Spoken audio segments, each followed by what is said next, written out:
আজকে আমি বলতে বাধ্য হচ্ছি যে আমি বিষ্ণুপুর এসডিপিওর কাছে আমার বিষ্ণুপুরে আত্মসহায়ক গোপী বলে একটা ছেলে থাকে, তৃণমূল কংগ্রেসের ছেলে। বিষ্ণুপুরে এসডিপিও সুকোমল দাস তাকে ধরে নিয়ে গেছে বা যাই হোক তাকে অপহরণ করেছে। আমি মনে করি আমি তৃণমূল কংগ্রেসের একজন সাংসদ এবং সবচেয়ে বড় কথা হলো সেই জিমের নাম করে আমার আত্মসহায়ক গোপী সুশান্ত দা যে দীর্ঘদিন ধরে তৃণমূল কংগ্রেস করে তাকে হঠাৎ করে ধরে নিয়ে গেছে। আমি সবাইকে জানাচ্ছি যে এটা হয়তো সুকোমল দাসের হয়তো নিজের প্রার্থী হওয়ার জন্য চেষ্টা করছে, বা সুকোমল দাস এসডিপিও যেটা করছে সেটা কোনো মতে মেনে নিতে পারলাম না। আজকে আমি ধিক্কার জানাচ্ছি এসডিপিও সুকোমল দাসকে।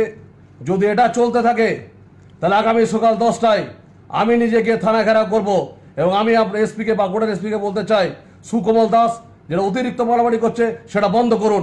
একজন সাংসদ হিসাবে আমি আপনাদের কাছে বলে রাখছি, প্রত্যেকটা মানুষকে বলে রাখছি, হয়তো তারা আমাকে ফলস কেস দেওয়ার জন্য চেষ্টা করতে পারে। আমি তাই আজকে ধিক্কার জানাচ্ছি সুকোমল দাসকে। অবিলম্বে আমি চিফ মিনিস্টারের কাছে অনুরোধ করছি যে সুকোমল দাসকে বরখাস্ত করা হোক। কারণ হতে পারে না যদি সে একটা জিমের নাম করে যে আমার এমপিলেটের জিমের 2 লক্ষ টাকা চেয়েছিল, তা হঠাৎ করে আমার সুশান্ত দানকে নিয়ে যাওয়া হয়েছে। আমি এসপির কাছেও বাঁকুড়া এসপির কাছেও কৈফিয়ত চাইছি যে আপনি হঠাৎ করে সুকোমল দাস কি এমন হিরো হয়ে গেল যে আমার আত্মসহায়ককে হঠাৎ করে তুলে নিয়ে যাবে। চ্যালেঞ্জ জানাচ্ছি বাঁকুড়ার বিষ্ণুপুরের এসডিপিওকে। আমি আজ দিল্লিতে আছি, কালকে সকাল 10টায় যাচ্ছি, পারলে সামলে নেবেন। আর আপনার দাদাগিরি এটা সৌমিত্রকা মানবে না।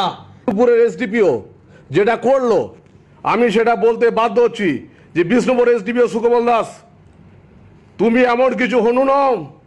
কাজ দিল্লিতে আছি, কাল সকাল 10টায় নামছি, তুমি সবাইকে হুমকি দিচ্ছ, তুমি একজন সাংসদকে হুমকি দিচ্ছ মেরে ফেলার।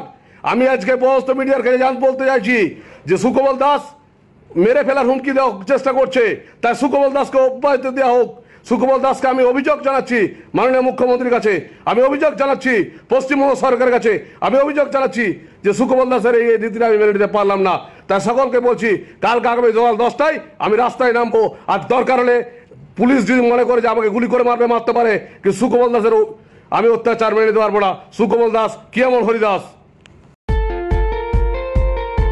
দেশ থেকে বিদেশ, জেলা থেকে ব্লক, রাজনীতি, খেলা, বিনোদন সমস্ত খবরে টাটকা আপডেট পেতে সাবস্ক্রাইব করুন আমাদের চ্যানেল হলদিয়া লাইভ।